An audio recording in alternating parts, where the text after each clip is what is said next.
जिस तरीके से कह रहे हैं चढ़ूनी जी की ईवीएम तोड़ो मोर्चा बनाने की, तो क्या किसान इसको अब करेंगे, लड़ाई लड़ेंगे? नहीं, किसान केवल किसान नहीं लड़ेंगे, आप ये कह सकते हैं कि अब किसान भी साथ में होके इस लड़ाई को लड़ेंगे, इस आवाज को उठाएंगे।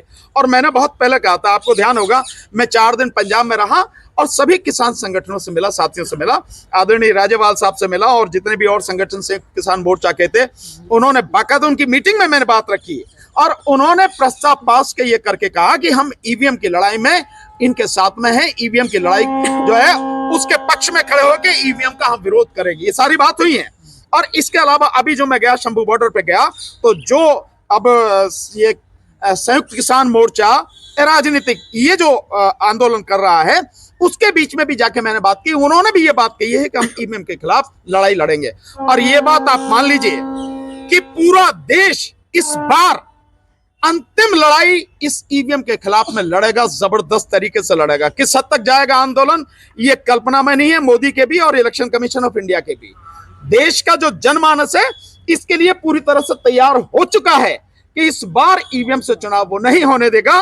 2022 का चुनाव केवल और केवल बैलेट पेपर से होगा, किसी और से नहीं होगा। इसके लिए किसी हद तक जाना, सॉरी 2024 का लोकसभा चुनाव केवल और केवल कांग्रेस करेगी क्या सर? बात किसी के नेतृत्व करने की नहीं है, बात यह है कि सब लोग मिलके करेंगे और नेतृत्व की बात नहीं है। ये लड़ाई उन्हीं की है ना, सामाजिक संगठन की लड़ाई नहीं है। 100% ये निश्चित रूप से हमने लड़ी है लड़ाई, हमारी लड़ाई कल भी थी, आज भी है और आगे भी रहेगी, इसमें कोई शक नहीं। संयुक्त मोर्चा जो है हाईजैक हो गया कांग्रेस का? नहीं, कोई भी संयुक्त, इसको ईवीएम हटाओ, संयुक्त मोर्चा को कोई हाईजैक नहीं कर सकता, किसी में इतनी ताकत नहीं है।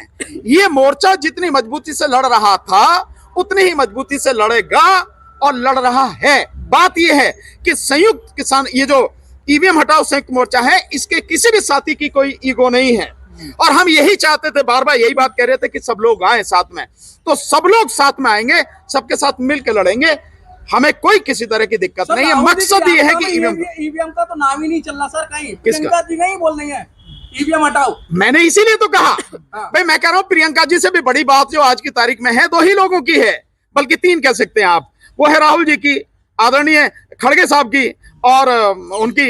इसलिए सुझाव दिया कि मंच पर बैठे हैं, अगर वो ये बात उठाएंगे तो निश्चित रूप से आवाज बहुत जबरदस्त तरीके से गूंजेगी।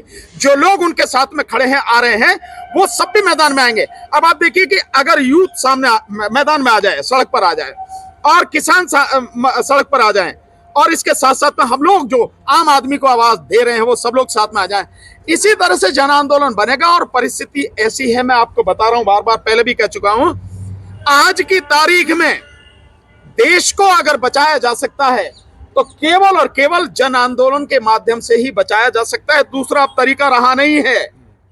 इसलिए जन आंदोलन की जरूरत है। इसलिए छोकर साहब ने जो कहा कि जन आंदोलन चाहिए, लेकिन इस जन आंदोलन में पॉलिटिकल पार्टियों के आने से, इंडिया गठबंधन के आने से, विपक्ष के आने से इसको मजबूती बनेगी और हमें आंदोलन मजबूत करना है। हम में से किसी को अपनी मूंछें अकड़ के ऐंठ के रखने का कोई फायदा नहीं है, कहीं किसी को कुछ मिलेगा। पब्लिक के सामने किसी की कोई हस्ती नहीं है। पब्लिक जो खड़ी होती है और चलती है इकट्ठा होके, उसके कदमों की आहट से अच्छे के मतलब सत्ताएं साफ हो जाती हैं। इसकी सर, हिमाचल की सियासत पर जहां तक आप हिमाचल की लोटस की बात कर रहे हैं, ईवीएम की लड़ाई लड़ रहे हैं सर, लेकिन ऑपरेशन लोटस दूसरी तरफ नहीं, निश्चित रूप से जनता भानु प्रताप सिंह, डीसी कपिल, राजेंद्र पाल गौतम, हिजम राजेंद्र सिंघा अगर इन पे सब पे विश्वास करती है तो उनका विश्वास कायम रहेगा, उनका विश्वास किसी भी हालत में कमजोर नहीं होने दिया जाएगा, उनका विश्वास तोड़ा नहीं जाएगा। और ये भी कि अगर इस पूरे जो भी लोग जुड़ रहे हैं, जो भी संगठन जुड़ रहे हैं, जो भी पार्टियां जुड़ रही हैं, अगर कोई भी कोशिश करेगा इस आंदोलन को तोड़ने की, वो भी नहीं होने दिया जाएगा, मैं आपको विश्वास दिला रहा हूं। हिमाचल की सियासत पे जो आपकी जो बात आप कह रहे हैं कि जो आप लोटस की बात कर रहे हैं, देखिए उनके पास में इसके अलावा कोई रास्ता नहीं है। उनके पास पैसा बहुत है, बीजेपी ने देश को लूटा है और इस देश में और एमपीओ के बिकने की कोई कमी नहीं है, तो जो जितने में बिक जाता है वो खरीदने वाले खरीद लेते हैं और उसके बाद में जो होता है। कांग्रेस की कमांड नहीं है अपने नेताओं पर? ये कांग्रेस से पूछो सवाल, उनका सवाल मेरे से क्या पूछ रहे भाई। करने के बाद अब जिस तरीके डिटेन किया, अब अगला प्रोग्राम बनाएंगे तो उसमें भी तो देखिए डिटेन कितने, मैंने फिर बताया, डिटेन वो कर रहे हैं, कोई दिक्कत नहीं है, लेकिन जब पूरा देश खड़ा हो जाएगा किस किस को डिटेन करेंगे? किस किस को?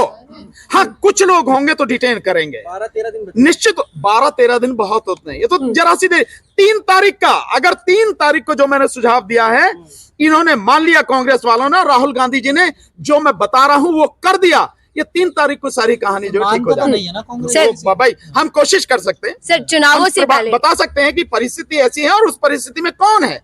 अगर कोई नहीं मानेगा, जो नहीं मानेगा, और उसके बाद में देश के जो हालत बिगड़ेंगे, जिम्मेदार उसके लिए वो सब लोग होंगे। लेकिन सर सर चुनाव से पहले जन आंदोलन खड़ा हो पाएगा? क्यों नहीं हो पाएगा? बस इतना ही।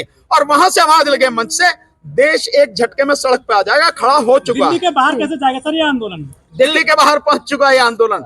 आप मेरे साथ चलो साउथ में, साउथ में इतनी जबरदस्त तरीके से आवाज उठेगी। हाँ, गांव देहात में, मैं गांव देहात की बात कर रहा हूं, मैं हवा में शहरों की बात नहीं कर रहा। शहर में शायद आपको आंदोलन कम लगे, वहां मीडिया ज्यादा है, लेकिन असली आंदोलन गांव में है। गांव से लोग फटाक से निकलेंगे, निकलने को तैयार बैठे, बस आवाज और लगी। जिस बेंच पे ईवीएम का मामला, उन पे भी शक किया जा रहा है जज पे। इस्तीफा मांगे। देखिए, कोई भी शक कुछ भी करता रहे, कोई इस्तीफा मांगे, कुछ मांगे, ये हर एक के अपने अपने, हर एक के अपने अपने विचार हैं, मैं उसकी बात नहीं कर रहा। पर मैं इतना जानता हूं कि अगर देश खड़ा हो गया, जन आंदोलन होने लगा, तो कोर्ट भी जन भावना के विपरीत जा नहीं सकेगी। हो सकता है कोर्ट इसी इंतजार में हो, यही देखने को कि देश खड़ा होता है नहीं होता। और अगर लगता है उनको कि देश खड़ा हो गया है, तो आप निश्चित न्याय होगा, जिसे न्याय कहते हैं वही होगा, कोर्ट वही करेगी। ठीक है सर, धन्यवाद।